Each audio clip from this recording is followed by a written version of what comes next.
From the Broadcast Center at BCIT's Burnaby Campus, this is All Talk Radio. You're listening to 1680 The Crow. Welcome back to 1680 The Crow. I'm Abby Francis, and here's your 1:30 p.m. news. The repairs to the Coquihalla Highway have been completed. It's been almost 2 years since the heavy storms and rain caused major flooding and destroyed homes, as well as large sections of roads along the southern interior highway. Highway Minister Rob Fleming says there are 6 new climate-resilient bridges in the area. He says that these bridges are built to withstand water levels from a deep pile footings and longer spans. The rock protection has also been added to guard bridges from erosion and scour. Vancouver police are saying over 250 protesters surrounded a Chinatown restaurant last night that had the Prime Minister Justin Trudeau inside. Sergeant Steve Addison says there had been one person arrested for assaulting an officer and another arrested for obstruction. The protesters had surrounded the restaurant with about 150 protesters on Main Street out front and about another 100 in the lane behind the restaurant. We believe the protesters took some specific actions that caused us concerns, things like moving barricades to block a part of the lane that would have blocked vehicle access. Videos online show people chanting for a ceasefire in the Israel-Hamas war. Protesters had also heckled Trudeau earlier that day as well at a separate restaurant. The Prime Minister had been in Metro Vancouver yesterday for a funding announcement and had also been visiting local businesses. The province of BC released its new framework for protecting biodiversity and ecosystem health. The BC Ministry of Water, Lands and Resource Stewardship say BC has the most diverse species, habitats, and ecosystems in Canada. The framework will implement recommendations from the Old Growth Strategic Review and conserve 30% of BC lands by 2030. Also included is engagement with First Nations, industry, local communities, and municipal leaders for input on the framework, which is set to be finalized by 2024. Defense and prosecution lawyers have different ideas for sentencing of former soldier and reservist James Topp. Topp, who has over 30 years of military training, had publicly challenged the Canadian Armed Forces and federal government's vaccines mandates for COVID-19. There was a military court-martial for Topp in New Westminster, and he has a sentencing, which is expected tomorrow. The prosecution says Topp used his rank and uniform to publicly challenge the rules and say his actions come close to mutiny. Topp's lawyer says the soldier should be given the smallest fine possible for absolute discharge. The maximum punishment would be dismissal with disgrace. A BCIT student website shows a list of affordable meals in the Lower Mainland. Our reporter Caitlin No has the story. Budget Eats, created by second-year student Run Huang, has over 70 restaurants listed to help users find meals under $20. Huang shared his website on Reddit and says he's receiving positive feedback and is hoping students can use the tool to dine out at a cheaper price. I'm already getting a lot of feedback, good positive feedback from the Reddit post. A lot of people thanking me for compiling this list, and I even received an email yesterday saying, "Oh, this is fantastic. I've been waiting for a list like this for a long time." And I'm sure they're using it to find their next Budget Eats. With the cost of groceries increasing, food banks such as the one at BCIT has seen an increase of 1,000 students compared to last year. Huang says he hopes Budget Eats will be helpful for finding affordable food. Caitlin O, 1680 The Crow. The Hells Angels' former Nanaimo clubhouse is being torn down today. Public Safety Minister Mark Farnworth said this morning in a statement that the building's demolition is, quote, only the beginning, end quote. Farnworth says he puts the organized criminal organization on notice so they can't profit from the group's activities. The Nanaimo House was one of 3 Hells Angels properties which have been at the center of a 10-year-long legal battle with the province. The Supreme Court of Canada made a ruling last month deciding in favor of the province to seize the houses under crime legislation. For our weather forecast today, you can expect cloudy skies with a little bit of sun and a high of 7 degrees. That might change tonight because the Environment Canada is calling for a 70% chance of showers. Tomorrow's forecast is sun with a high of also 7 degrees. Thanks for listening to 1680 The Crow. That was your 1:30 p.m. news. I'm Abby Francis.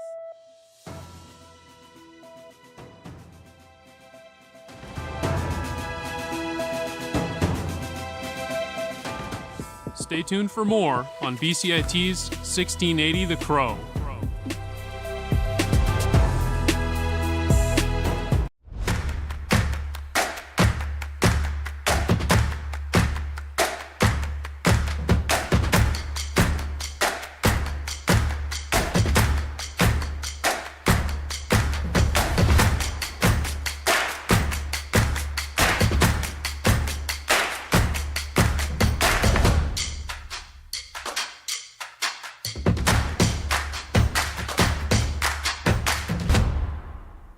everything is changing to digital. Everything is online. People aren't just waiting for the 6 o'clock news anymore. People want their news right now. They want to be able to go onto their smartphone, onto the internet, and see the news that they want to see. Vancouver is growing at, a really rapid rate, the Lower Mainland even, and with the tools that we're given here, we're able to cover all of that. Welcome to BCIT Magazine. I'm Radhika King. In the program, they really leave it up to you. I mean, the help is there when you need it, figuring out how to use the programs like Premiere, Audition, and figuring out how to use the cameras. But it's up to you to sort of experiment and figure out what you can do when you go out in the field. They brought candles and flowers to remember the student who lost her life yesterday. Teresa May says the international community condemns Moscow. They really make sure that you know the basics and you are able to put out a quality product. I'm Brady Tretnero. And I'm Radhika King. Thank you for tuning in to BCIT Magazine.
Hello, and welcome to For the Record. My name is Nathan Maley. On today's episode, we will talk about the NBA potentially returning to Vancouver.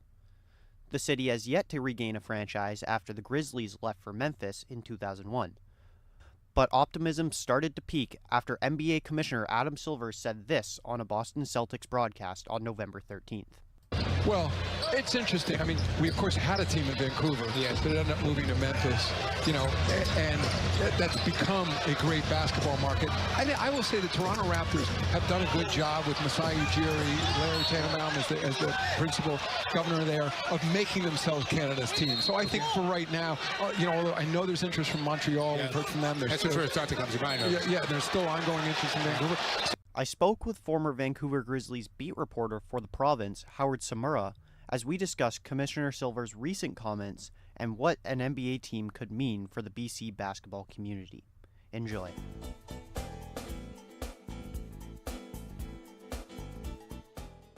So my first question is, how important is Vancouver being name-dropped by Adam Silver for the potential of the NBA returning to Vancouver?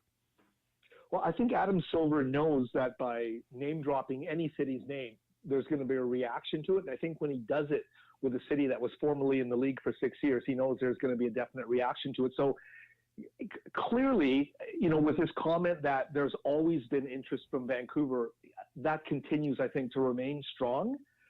Whether that means Vancouver's next is, you know, that's so absolutely hard to tell, because I think there is kind of like almost like a built-in hierarchy, pecking order, kind of with as far as Seattle and the way they lost their team and the NBA history that they had compared to everybody else. I think that one is likely, from their perspective, the one that would get answered first.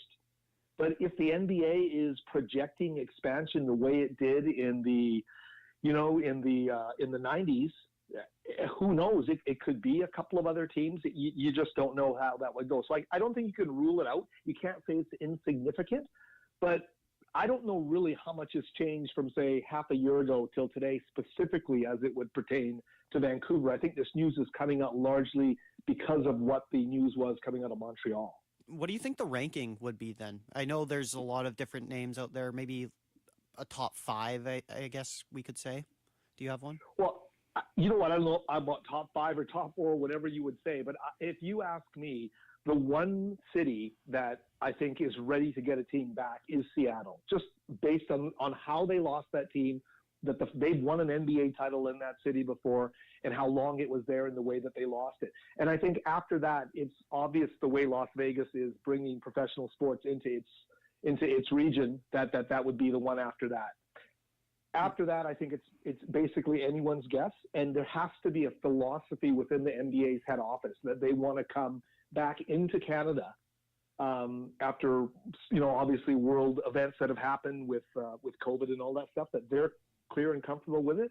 And I think by mentioning Montreal and the interest that's coming from the city, that's the big news for everybody, I think, as far as Canadian expansion would go. And I'd have to say Vancouver would be right there along with it, just like it was back in 1993 when the story, and by the way, I broke the story. I still remember at the province newspaper in Vancouver in 1993, we followed up on things we were hearing because Toronto was making, you know, overtures to the NBA, and there were 3 groups interested in bringing a team to Toronto. So I just figured, why not just call and see, you know, if there's a Vancouver group that's interested, and sure enough there was, and from that point it just took off until, you know, they tipped off in 1995. So I think it's significant news on one degree, but I just am not sure how ready they really are quite immediately to be, you know, naming Vancouver as a city that could be one of them. Mm-hmm. It's still encouraging. It's surprising to me, but I think it's good news overall. Mm-hmm. So should fans be holding back in reserve a little bit, maybe thinking that, okay, maybe it's not going to be us first or something like that? Well, I don't think that they should ever hold back, because you know what? There has to be a desire for it at the grassroots level, and the league wants to see that. And, you know, there's NBA exhibition events here, training camp opportunities, and the league sees what interest there are. When the Raptors were at Simon Fraser recently, I mean, the interest was huge, right? I mean, they know the numbers they're pulling out of Vancouver in terms of how rapt an audience they have for the Raptors and how important that team is to people in Vancouver now, which you never would have said when Vancouver was in the NBA. So I think they don't have any doubt that there's interest in Vancouver, and largely because the fans have never stopped expressing their, you know, feelings about how much they want a team back. they should hope away. They should hope like crazy. I don't know what's around the corner, just like we didn't back in 1993, where it came completely out of the blue, and all of a sudden, within 2 years of an announcement, there was a team at GM Place. So I think they should hope and wish. If you can just quickly summarize why you think it failed the first time around, and why or how do you think they can make this successful this time around in Vancouver? Well, I mean, it failed the last time, and I've said this to so many people, and I can't remember if this cut got used in the Grizzlies movie when they interviewed me, but, I said 3 or 4 things had to go wrong at the same time, and they all did. I mean, just with the losing and the apathy that developed between the fans and the players, because they didn't appreciate, I think, a lot of the U.S. players not immediately embracing Canadian culture. And the team is losing while this is happening. That created a kind of a down feeling, I think, around everybody. And the fact the Canadian dollar, I'm trying to think of what it was at in 2000. I think it was at 65 cents on the U.S. dollar. It was pretty darn low, and they were paying all their expenses in U.S. dollars, taking in Canadian money for tickets and paying it out, the salaries and all that stuff in U.S. dollars. So you couple all those things, plus, a couple of other things probably that were happening at the same time. And it just created a negative atmosphere around the team that made it prime for the plucking. And David Stern, who was the commissioner, the late David Stern, he did his best to try and keep that franchise in Vancouver, because a guy named Bill Laurie, whose family was with the Walmart Group and I think bought the St. Louis Blues of the NHL, had bought the team, had a conditional agreement to buy it, but that guy, Bill Laurie, didn't hide the fact that he was trying to move the team. And thus, David Stern had to step in and say, listen, if it's going to be that open, wide open, and you're not even going to try and disguise the fact, basically, is kind of what he was saying, I can't allow that to happen. That's just too obvious. And so they hoped that the Vancouver franchise would get prosperous, would win, would do all these things. It didn't happen. And when the second owner, Michael Heisley, came in, he couldn't do it anymore. He couldn't stop it from happening. And so the team left. And that's kind of, in a nutshell, how quickly it all happened. You were mentioning the Canadian dollar there. How much do you think that would play a factor into bringing back a Canadian team? Well, let's start with this part. I don't think that the commissioner would have mentioned Vancouver if it was going to be an issue, because there is a team in Toronto already. So I don't think it's an issue. In whatever way the NBA's financial model is different now in 2023 than it was in 2001 when the team played their final season here, I think the league has those questions answered, or they wouldn't even be bringing up Canadian expansion. So I don't know all the ins and outs, but I don't follow it that closely anymore. They left 20-something years ago, right? You go on with your life. But I think that they're pretty secure just bringing up the fact that Montreal was expressing interest and that Vancouver has always been interested. And I think from a positivity standpoint, that's the best part that, came out of it. And I think there were dates mentioned beyond the current collective bargaining agreement where things might be open again for expansion. It could happen. I mean, it could happen. Who knows, right? So from that perspective, I think it's pretty good news. What do you think another Canadian market being given an NBA franchise, whether it's Montreal, whether it's Vancouver, what do you think it would do for Canadian basketball? Well, I mean, I think Toronto has proven on its own that you don't have to look at a large metropolitan center that has an NBA franchise as a Canadian city, because Toronto is a better NBA player producing city than many cities in the United States, as everybody knows right now, right? I mean, it is a massive, massive area in comparison to Vancouver and Montreal. But at the same time, there's a basketball culture there that stands on its own, and it doesn't have anything to do with the fact that it's Canadian by all appearances, right? So if you get that franchise in your market, if it's Vancouver or if it's Montreal or if it's both, it's longevity. It's keeping it there for a generation plus. We didn't get that chance here in Vancouver. I saw what it did for the first 6 years, and it had some players who were very interested, came close, to getting to that type of a level. One guy did get there, Robert Sacre, who was a young kid in North Vancouver who made sure he was at every Grizzlies game that he could get to when he was a little kid. And of course, he was the last pick of the second round many years ago, went to the Lakers and stuck around for, a number of seasons. And he directly credits what he saw with the Vancouver Grizzlies as being a huge part of his player development, right? So if your question being, what's it going to do here in Vancouver? Well, it's going to do everything. Like it is the shot in the arm that high school basketball, that club basketball, that the university scene needs. It's the topping on a basketball community, and you can't prosper to the level that you want to, which is the best in the world, unless you've got that kind of franchise, that kind of in your backyard. Mm-hmm. So I hope that answers the question. I guess it came to my mind about, could Rogers Arena support hosting an NBA team, the current state of the stadium? Do you think it could, or do you think they would have to look at building a new stadium or to facilitate this potential expansion to Vancouver? Well, I mean, I don't follow hockey, and I'm assuming you do. Mm-hmm. If it works as a financial model for the Canucks, I don't see why it wouldn't work as a financial model for the NBA. And there have been times over the years. I'm trying to think, what was the year Chris Paul was a rookie in the NBA? I think it was either that season or the season after it, right? There was talk of that franchise moving that he was on, and they looked around North America, and Vancouver was at the top of the list because it's completely retrofitted for the NBA. All the stuff is done for larger athletes when the then GM place was built. We got tours of the area while it was being built when I was at the Province newspaper, and we walked in and you saw these massive entryways for players. Well, it wasn't for hockey players; it was for basketball players, right? The place is ready to go, and if that needs to be updated, it can be updated down the road. But it's still going to be, I think, very capable of supporting, that a franchise if it was to come to Vancouver. That concludes today's episode of For the Record. I'm Nathan Maley. Make sure to keep an eye out for more episodes produced by our BCIT students on 1680 The Crow.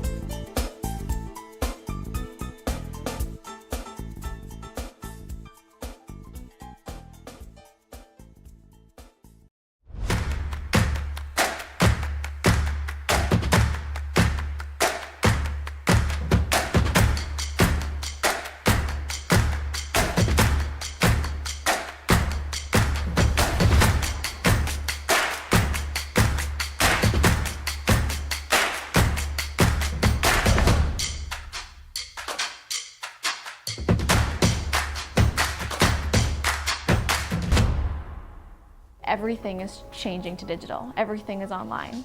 People aren't just waiting for the 6 o'clock news anymore. People want their news right now. They want to be able to go onto their smartphone, onto the internet, and see the news that they want to see. Vancouver is growing at, a really rapid rate, the Lower Mainland even, and with the tools that we're given here, we're able to cover all of that. Welcome to BCIT Magazine. I'm Radhika Sikka-King. In the program, they really leave it up to you. I mean, the help is there when you need it, figuring out how to use the programs like Premiere, Audition, and figuring out how to use the cameras. But it's up to you to sort of experiment and figure out what you can do when you go out in the field. They brought candles and flowers to remember the student who lost her life yesterday. Theresa May says the international community condemns Moscow. They really make sure that you know the basics and you are able to put out a quality product. I'm Brady Trettanero. And I'm Radhika Sikka-King. Thank you for tuning in to BCIT Magazine.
Everything is changing to digital. Everything is online. People aren't just waiting for the 6 o'clock news anymore. People want their news right now. They want to be able to go onto their smartphone, onto the internet, and see the news that they want to see.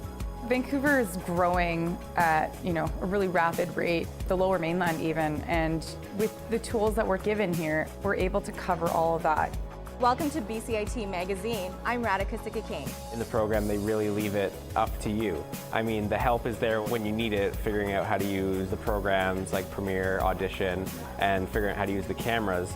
But it's up to you to sort of experiment and figure out what you can do when you go out in the field. They brought candles and flowers to remember the student who lost her life yesterday. Theresa May says the international community condemns Moscow. They really make sure that you know the basics and you are able to put out a quality product. I'm Brady Trentanero. And I'm Radhika Sikakane. Thank you for tuning in to BCIT Magazine.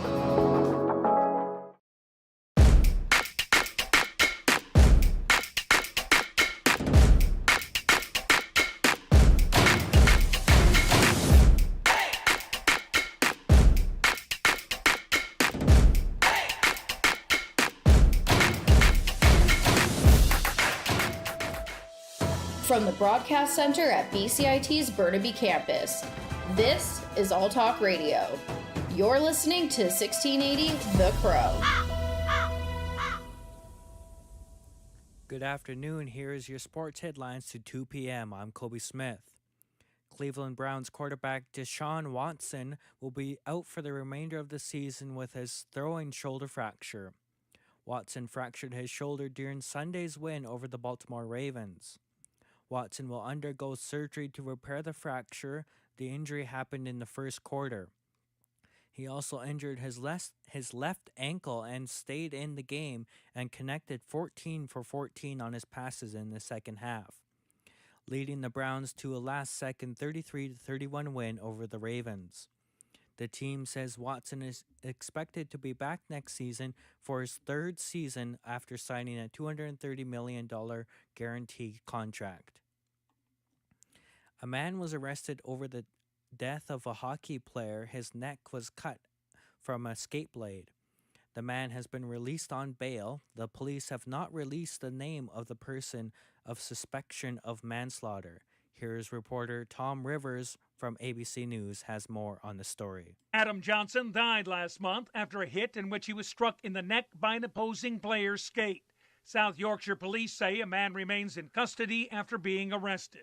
The 29-year-old American was playing for the Nottingham Panthers against the Sheffield Steelers. His death has sent shockwaves throughout the hockey world. He played briefly in the NHL, college hockey at the University of Minnesota Duluth, and high school hockey at Hibbing on Minnesota's Iron Range. Tom Rivers, ABC News, London. There was only two Canadian teams playing in the NHL last night. That was the Calgary Flames taking on the Montreal Canadiens. Nazem Kadri and Connor Zary scored 2 goals for the Flames. Here's the call on Zary's goal. Martin Pospisil looks cool with that tinted Alexander Ovechkin-style visor. Here's Pospisil, far side, Anderson centers, Zary scores! The Pittsburgh Penguins were taking on the Columbus Blue Jackets. Sidney Crosby recorded his 16th career hat trick during last night's game. Here's the call on his third goal. The line, coughed it up. Russ for Crosby for the HT. He scores!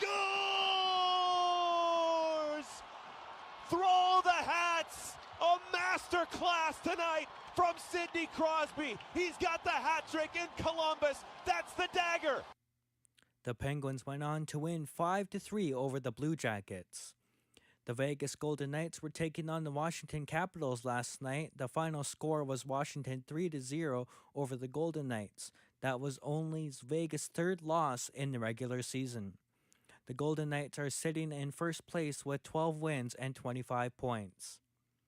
Draymond Green was ejected after putting Rudy Gobert in a headlock, and 2 other players were thrown out after an altercation. During the Golden State Warriors game, they were taking on Minnesota Timberwolves. The game was still scoreless and not even 2 minutes into the game. Golden State Klay Thompson and Minnesota Jaden McDaniels got into a shoving match near midcourt following a Timberwolves possession. Green rushed in and pulled Gobert away from behind with his arm around the neck. Here is Carl Anthony Towns explaining what happened. I mean, I was just trying to crash for a rebound, and he kind of had grabbed me by my collar, and I was just trying to, defend myself, get him kind of off me, like a little bit, and, the rest is what it is. Towns scored 33 points, sending Minnesota to a 104-101 win over Golden State. The Denver Nuggets were taking on the Los Angeles Clippers in the in-season tournament. The Nuggets beat the Clippers 111-108, keeping the Clippers winless since acquiring James Harden last month. Here's Nuggets center Nikola Jokic on the game. It's crazy, but we kind of think he can stop everybody, but Paul George is a great player, and it's really hard to stop him. And KCP did a couple times, so we are happy that we have him on our team. Also, the Los Angeles Lakers were taking on the Memphis Grizzlies last night. The Lakers went on to win 134-107, giving the Grizzlies their 9th loss of the season. The New Orleans Pelicans snapped a 5-game losing streak with a 131 win to 110 victory over the Dallas Mavericks. The high-scoring players were Kyrie Irving for the Mavericks with 17 points and 6 assists. For the Pelicans, it was Brandon Ingram with 25 points and 9 rebounds. Here is Zion Williams on the win. 44 fast break points. That means we were getting stops and rebounding, and we were out. And that's where we thrive at as a team, as a unit. When we're in transition, I think it's tough to beat us. The Indiana Pacers and the Philadelphia 76ers were battling it out on the court in the 132-126. Here is Miles Turner on the win. 1-15. I think this roster tonight really just came out and made some big plays where it counted. Had some guys that haven't played in a while step up and make some big plays. So, that's what it's all about. Thanks for listening. I'm Kobe Smith, 1680 The Crow.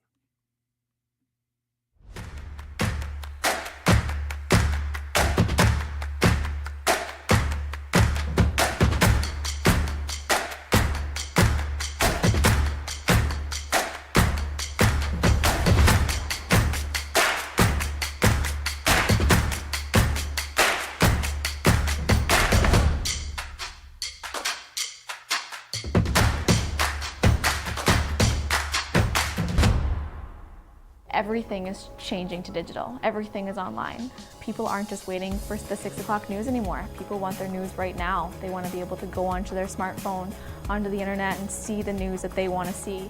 Vancouver is growing at, a really rapid rate, the Lower Mainland even, and with the tools that we're given here, we're able to cover all of that. Welcome to BCIT Magazine. I'm Radhika Sikakane. In the program, they really leave it up to you. I mean, the help is there when you need it, figuring out how to use the programs like Premiere, Audition, and figuring out how to use the cameras. But it's up to you to sort of experiment and figure out what you can do when you go out in the field. They brought candles and flowers to remember the student who lost her life yesterday. Theresa May says the international community condemns Moscow. They really make sure that you know the basics and you are able to put out a quality product. I'm Brady Tretnero. And I'm Radhika Sikakane. Thank you for tuning in to BCIT Magazine.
Stay tuned for more on BCIT's 1680 The Crow.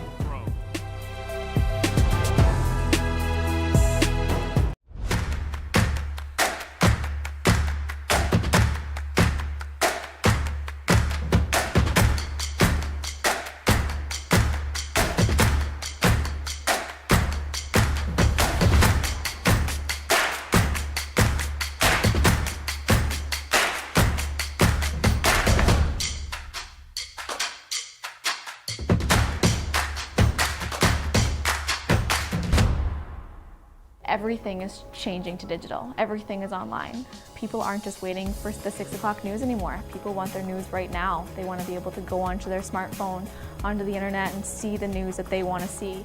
Vancouver is growing at, a really rapid rate, the Lower Mainland even, and with the tools that we're given here, we're able to cover all of that.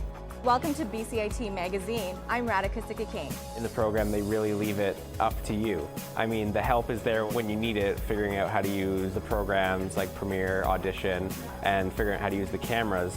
But it's up to you to sort of experiment and figure out what you can do when you go out in the field. They brought candles and flowers to remember the student who lost her life yesterday. Theresa May says the international community condemns Moscow. They really make sure that you know the basics and you are able to put out a quality product. I'm Brady Tretanero. And I'm Radhika Sikakane. Thank you for tuning in to BCIT Magazine.